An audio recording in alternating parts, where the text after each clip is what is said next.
Good morning and welcome to Newsline, live from the Newsfirst studios in Dawson Street in Colombo.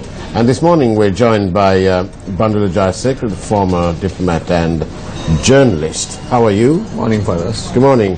And we're delighted to welcome to our show two commissioners from the Human Rights Commission of Sri Lanka, Ms. Ambika Satkunanathan and Mr. Ghazali Hussain. Good morning, folks. Good morning. Morning. And how are you? We're very good, thank you. Good. And what's the status of human rights in this country? The status of human rights in the country is complex, I suppose. Is it? Yes, it But we is. have something called a new government, Yaha Palane. And the thing's still bad? Well, protecting and promoting human rights is not just about a government, although it is. It's also about a system. Yeah. And it's about processes. Yeah. And it's about culture. So, a change of government is not enough. You need to also change behaviors and address systemic structural issues. So it's not something that can be achieved in a day or two? Absolutely not. It's a Certainly process. not. It is a process. It is long term. The Human Rights Office in Colombo, is that on a leasehold or on a freehold? The Human Rights Commission office. Yeah? Where Because if you're here to stay, you want to have a freehold. Okay? we are here to stay. All right. And we need you. Is that That right? would be correct, yes. And also now, even though we say you talk of change of government, but then you still have lots of people who violated human rights as ministers, as deputy ministers. Are there any complaints against them to the commission so far?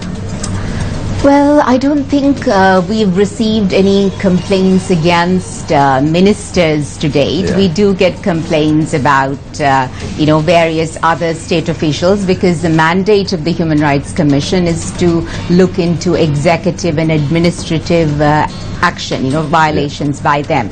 So, for instance, government officials, it could be the police. So we do receive complaints. And what can we do, Mr. Hussain, when, let's say, one is arrested and being questioned by the police, and for example, you leave they take your phone off you, don't they? I mean, what happens if they start using your phone and calling their friends and mates and God knows who? But these people, all their credits being used up. I'm telling you a real-time case, because somebody came and told me about this. Whilst he was being held overnight for some trumped-up charge, which they later released in the morning, saying, very sorry. But all his credit had been used up tonight by the police. To that extent, a straight answer. His Yeah. credit being used up is theft. So apart from human rights. Human rights is a different. Well, I mean, he probably, actually, what that chap's girlfriend was also called, and, there's all sorts of things happening. I think that's a complete violation of his rights. Maybe intruding into privacy, I suppose. Yeah. So, what can you do? What are you doing about these people who are being held in the Colombo or in the prison system in Sri Lanka without any charge? Terrorists, or claim to be terrorists, because we don't know. They haven't been to court. We have, you might have seen our statement, which was a summary of the letter that we sent the Attorney General, where we set out certain measures that could be taken to address the issue of those being detained under national security laws in the different prisons and detention centers in the country. So, will they be released at some point, or will they continue to be held? What do you think? Well, I don't think we can, what shall we say, it is, not up to say, we cannot say whether they will be or not, but what we will advocate for is that the rule of law and due process is followed, and that those who have not been charged but have been held for long period of time on remand without being indicted, that those persons be released, that where indictments have been issued and trials are ongoing, but where the trial is only based on a confession, that those also be reviewed and the persons be released. So we have set out a number of measures that you will see from our statement, which we included in our letter to the Attorney General. People under high threat, like Mahinda Rajapaksa and so on, who were very much part of this fight in the war and so on, they may have a fit at your suggestion that these people be released, because their safety may be at risk, because there might be some of these people, in fact, I think the former president has alluded to that in his statement, saying that these people are being released and they actually went through a lot of trouble to have these people arrested and incarcerated. What would you say to that? Yes. Well, let me ask you a question, answer the question with a question. If, for instance, a person has been held for 6 years on remand and there is no indictment, which means there has been ongoing investigation for 6 years, how would you respond to that? Would you say that there is evidence? If there is evidence, then the person should have been indicted and there should be a trial. Why doesn't the Human Rights Commission call for the removal of the Attorney General in that case? I don't think... Well, I don't think he's all over the papers every day, this thing about avant-garde and all sorts of things. Well, it would not be appropriate for us to there you go. It's not. do that. Why is that inappropriate? If Because we are all about following the rule of law, due process, no arbitrary action, that kind of thing. But can the Attorney General make a complaint to the Human Rights Commission? Because I see it in one of the newspapers. General Fonseca says he will arrest the Attorney General when he retires. He says, Wisrama Labu Pasu Nitipati Adangota, I consider it's a threat. Can he come and make a complaint? Of course, yes. He's under threat. Of course he can. A politician is threatening him. he can complain to the Human Rights. He can if he wants. And what can you do about it? Do you consider this as a threat, a violation of human rights? What can you do? It depends on the context of the complaint. But here it's on record. Newspapers are reporting that he says, I'm going to arrest. That is what most of the politicians do. They harass and they threaten people, even ordinary people. That's So wrong. he can do that. Anybody can make a statement. But of course, if that is damaging, the recipient of that damaging statement has a remedy. He says, official, okay, once you retire, we are going to arrest you. That's what he's saying. Well, The Honorable Attorney General has a remedy. and as the Constitution states, the Constitution and the Fundamental Rights chapter of our Constitution gives people protection against exactly that, arbitrary arrest and detention. So to arrest and detain, you need to have evidence, you need to have investigated thoroughly, and there has to be due process. So yes, he too has rights. Yes, right. Then about now, you all gave a ruling on the students and That's against right. the police. Now, what happens? You have told the police is wrong. What are you going to summon the IG? There's no action. People want action. What's happening there? Firstly, I wouldn't say it was, in a way, it's not, well, against the police as such, because what we're trying to do is to ensure that the police also observe the rule of law and that they are also function in a professional manner. So we have given that ruling, and the Human Rights Commission has the power to make recommendations. Of course, we also have faced in the past numerous instances when government entities, departments, ministries have not followed or implemented our recommendations. So that is an obstacle that we do face.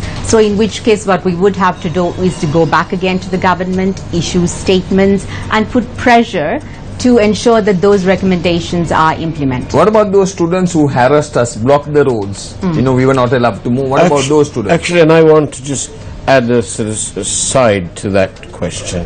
I want to ask, what about the suffering that the students had whilst they were blocking everybody else? They got attacked by the police with water cannons and all sorts of things. What about their rights? The rights of the students? And then he's talking about what about the rights of the people, Ordinary people. of the ordinary people whose lives were completely turned upside down those hours. It was an inconvenience that cannot be denied, and which is why, but of course at the same time we do Which have is something... greater? Is it the inconvenience that was greater, or the way the students were treated greater? Which is greater? There is a huge difference between inconvenience and violation of a human right, which is That's far more important. which is far There you more go, yeah. serious. There you And also in a democracy, I think there is freedom of expression and assembly. So if you want to be able to exercise those rights, I suppose sometimes we do face some inconveniences. We've got your the human rights hotline telephone number playing on the screen now. But could you tell us very quickly, could you tell the viewers what the role of the Human Rights Commission is as short and quickly as possible, please? Yes. The role of the Human Rights Commission is to accept and investigate complaints of violations of fundamental rights that are enshrined in the Constitution by executive or administrative action. We also have the power to issue recommendations to the government, to advise the government to regarding law reform, regarding implementation or even formulation of various policies to protect different groups in society.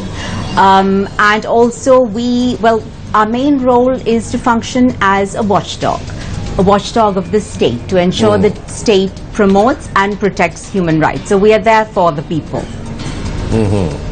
See. Yeah, but coming back to what I said, like the politicians hold rallies, they block roads. It doesn't happen in other countries, because they love people, safe people movement. But this is what I said, that's a violation. Like I discussed in the earlier program with Ghazali, people travel from Gaul, Kandy, they have to go back to their homes. Every time this is blocked, so they can come and make a complaint to you saying that their human rights are violated, right? Well, it's not inconvenience, but it's violated. Because in other countries they do, Ambika. So this is what. Well, it would depend, because, for instance, if it is by an individual, so if a group of students block, then it's an individual, it's not executive or administrative action. It's not the government that is doing that. And we cannot accept complaints that are made by private actors related to personal disputes. What I'm saying, like a public road, yes. There where they, like Kandy Road is blocked, so they can say that. Can you tell us one instance where the direct action of the Human Rights Commission has resulted in some immediate action on the part of the government, some violation? I don't know. Tell me a story. Well, we can only talk of our tenure, which has been a month and a half. Oh, so therefore, you come in when the ground's pretty solid. Well, comparatively to the 9 years before and before. Well, all we can say is, so we can only speak about the month and a half, during which we have addressed two, burning issues that we've had. One was all the protest about the student protest. So I think you all said that the students had been treated unfairly and inequitably. So do you all follow up then thereafter as to what would happen to the police and the people who were responsible for that? Definitely, because even in our recommendation, we have asked the police to formulate a manual on crowd control, and also another manual on how they plan to implement the policies on crowd control. And we have asked them to report back to us by 1st March 2016. So naturally, we will be following up on that, as well as whether, for instance, compensation was paid to the students. So that will be part of our role. Ghazali, lest we being left out here, as for being the watchdogs and the representatives of the people, I think this channel leads the way. I think that's why we've got bombed and attacked and treated very badly. Our human rights have been violated. What do you all do about things like that? Will it happen to us again, now that we're criticizing again, and we continue to criticize? Now we criticize various other issues like the central bank bond issue, the highway robbery, and. So what do you do to protect us? Your question was, with all due very hypothetical, will it happen to us again? That it will be seen tomorrow. Today is beautiful. Forget the past. As somebody said, dead yesterday, unborn tomorrow. Why think about them when today be sweet? How can he forget the past when he was shot? I was shot myself. Was there any, did they find... I have a couple of extra... I agree. I agree. But in the present context, we're talking about the we certainly don't condone What happened? But is it possible to forget the past with all these corrupt ministers? They're still in the government and they're continuing. I don't think it's easy. I know it's not. You should not. In terms of is- forgetting yeah. the past, I think it also leads to a lot of other questions that we're grappling with now as a country. Issues related to transitional There's another justice. thing as well. In Sri Lanka, there are approximately each year 900,000 court cases that are carried forward to the next year. This is from the Ministry of Justice website. Now, that seems to me to be a violation of somebody's rights, because the trauma of being charged and so on is going on and on and on. So what do you all do to lobby the Ministry of Justice, for example, to get going and to reduce this huge backlog? It is a huge backlog. If I had to answer that, being in practice, Yeah. I'm very we are conscious of this, but this is it has taken a very cancerous proportion. You cannot blame one party. It is overall. It's a system. The system has to change. The number of litigations have increased. There are just for an example. If two persons are fighting over a house, the landlord will want the case disposed as fast as possible. The tenant will want it dragged as far as possible. He wants to remain in the house. And he will find some way to have it postponed. Either he falls sick, it goes on. So the entire system must change. We must address the whole system. Whether we should cut down procedure, cut down technicalities. They could try working for 2 hours extra per day. Yeah. And that will bring down the figure by 40% without costing any money. Do the sums, you'll find out. Maybe. I will not say that is the answer. No, it's not the answer. Yeah. It's one answer. If they One of the answers. if they work like all other reasonable people till 5 o'clock and not buzz off home at 3 o'clock, if they actually sit till 5 o'clock, then they can cut down this backlog by 40% without having spent any money. No, I agree. But at the same time, I beg to disagree. Because if you take certain areas, remote like Ampara, Monragala, Buttala, Polannau, certain areas, after certain hours there's no transport. They can't go home. But after 5 o'clock, come on, Mr. Ghazali, that's a little bit too much for us to go there. But we'll take a break right now and come right back. Do stay tuned to Newsline. Welcome back to Newsline. Good morning to you with Bandurga Sekra and Ghazali Hussain and Ambika Satkuranathan from the Human Rights Commission. Today is Human Rights Day. Let's Indeed not forget it is, that. it is Well, indeed. But I human just rights. want to ask Mr. Ghazali this question, and you too, you can both answer. How effective is the Human Rights Commission compared to our network? Very good. Who's more effective? Human rights? Yeah. Yes. Who's more effective? Is it our network or is it your commission? Come on, give them I a chance. would 1.5 It's- months. We are only. effective. For us, You let them implement- settle down. And you Bandula, implement the we've been at this effectiveness. game for Newsfirst is 20 years old. We have survived bombs, Claymore bombs, and so on and so forth. And we've done it all on our own, right? So I want to know what it is the Human Rights Commission did at the time. What are they doing to ensure that this kind of thing will not happen? Even today it's happening. We are being criticized continuously for doing what we are supposed to do best. Because we are the real opposition, as we say. I think the media, I mean, Channel 1, MTV, I mean, you play a certain role, and I think Newsfirst, sorry. And, the Human Rights Commission plays a different role, so I think both of us should be effective. And you should not face you can be criticized, and we also can be criticized. That is fine, that is about freedom of expression, but neither you nor we should suffer harassment or political interference or violence or threats or intimidation. Yes. But criticism is fine, because they can criticize the Human Rights Commission and they can also criticize Also Newsfirst. constructive criticism, as you say, not very So vicious. that is We've had all sorts. We've had the physical type with the Claymore bombs and so on.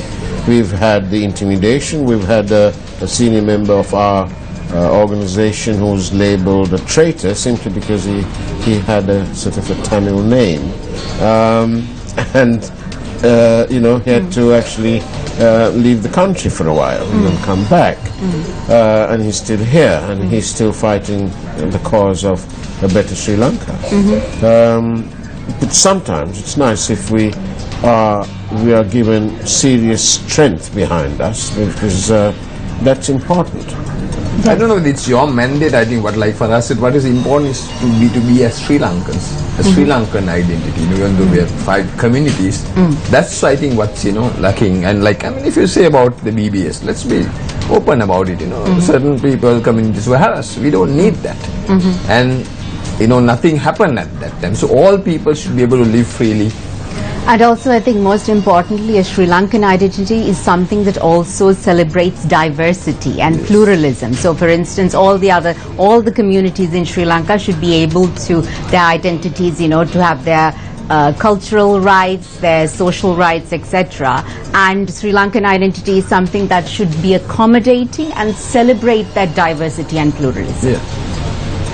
And as Ambika quite rightly said, we need an overall culture change and a change of thinking, change of attitude. It's overall, it's not one. Whole thing on. We ought to change overall to respect culture. All religions, all communities. And we have to change overall within ourselves. Our outlook, our culture, our thinking. Coexistence, Everything basically must change for a better Sri Lanka. And in this 1.5 months that you've been at the Commission, have you managed to travel up north and check firsthand as to how the people up in the north are faring? One of the decisions that we made at actually our first meeting of all the commissioners was that all of us would, travel to our regional offices. We have 10 regional offices and 5 mobile offices all over the country, and we shall be actually next week. We will be traveling up. That's one of our first trips to the north, but also during the course of the year, we will be traveling to all our offices all over the country. Will you be also paying some attention to those internally displaced people in Puttlam, for example? We run a mobile office in Puttlam, so naturally when we visit that office, we will definitely meet with the IDPs. The protracted IDPs. Can you just confirm to me, how do you get appointed? Who appointed the two of you to the Human Rights Commission? The Constitutional Council. So when we had the 19th Amendment, that established the Constitutional Council, which also has all the political parties as well as civil society. So it was the Constitutional Council that comes up with a list of names, which they then send the President for approval. So there are lawyers, I guess. Actually, 3 or 4. 4 of us. We're getting a message in from one of our viewers who wants to know that there are lots of files being made and taken away and complaints and so on. And so he's asking, the question is this just a show, or is there something actually being done about all these complaints? Do you mean the complaints that we receive? Yes. Well, it is certainly not a show, and because every day we have a number of our investigation officers calling people in for inquiry. They send summons to the relevant respondents, who tend to be government ministries or department or police, and then they're also formulating recommendations that they send. So I think, as I mentioned before, our main challenge also tends to be sometimes non-implementation of our recommendations. So that is also something we need to change. So in a way you're independent. You're appointed through this There have no council. interference at all. Absolutely. Nobody, no politician called Certainly you. not. So our dear Prime Minister wouldn't call you, or would he not dare to call you and say, would you mind sort of looking the other way? As our chairperson said at our very first... Who is your chairperson? Dr. Deepika Udagama. Okay. As our chairperson said at our very first press conference, she said that, we are independent. We definitely plan to function that way. And we will function without fear or favor. And we will not be subject to any interference at all from any corner. Like Ghazal said, you accepted this position under those conditions, right? This is what I was told. That is correct. So nobody will influence you not to come on our show again? Absolutely not. Certainly not. No. He came at 5:30 in the morning. Just quickly going back to these people who are incarcerated and who can't move about freely. What can you actually do to speed it all up and either get them charged or released or whatever? What can be done quickly, bearing in mind this 900,000 overflow each year, and those chaps are still inside? So what can you as the Human Rights Commission do to get quick action? What can you do? I think the effectiveness of the Human Rights Commission is that, of course, we should also be very vocal. We should not be afraid to, go public when we feel that the law is being violated. But at the same time, in order for the Human Rights Commission to be effective, we also need the state and different state institutions, ministries, to also, cooperate, to work with us, and also to invite us, to provide them with advice or, recommendations related to different issues, which is exactly what we have done in relation to the issue you mentioned. We actually wrote the Attorney General with our recommendations and suggestions. What about the rights of the disabled people? I'm sure it's a big issue. It is. Indeed. It is. Would you make suggestions, we have about 20% of our population. We definitely are. I'm very glad you asked that, because we've already had a couple of meetings with a number of civil society groups that work on this issue, and we will definitely be putting forward our recommendations to the government. And in the new year, we hope to have a meeting with all stakeholders, both government as well as civil society, to see how we can bring about also new legislation regarding this issue. And we as media, I'm sure for us, can play a big role on that. I hope so. Absolutely. I hope so. Yes. Indeed, we can. We are the real opposition. Definitely. Lest people forget about that. We're coming to the end of our program this morning. What's a quick message to the public? Keep faith? No faith? Know your rights, claim your rights, and if your rights have been violated by either executive or administrative action, then you can come and make a complaint to the Human Rights Commission. Well, and also, don't go into deep sleep. Be always alert. Stay awake. Well, the role of the Human Rights Commission is a very important one. News First, and all of us, we wish you the best. Thank you. And of course, you know that you will always have our fullest cooperation and support. Pleasure. Thank you. That's very good. Thank you very much for being on our show this morning. Thank you. Thank you. And Bandula, thank you too. Thank you, Faris. Lest you say that your rights are being violated by me not thanking you. Thank you for it. The main thing is to keep the main thing the main thing. Agreed? On that note, we wish you a very good morning. Have a great day. Take care, and God bless you.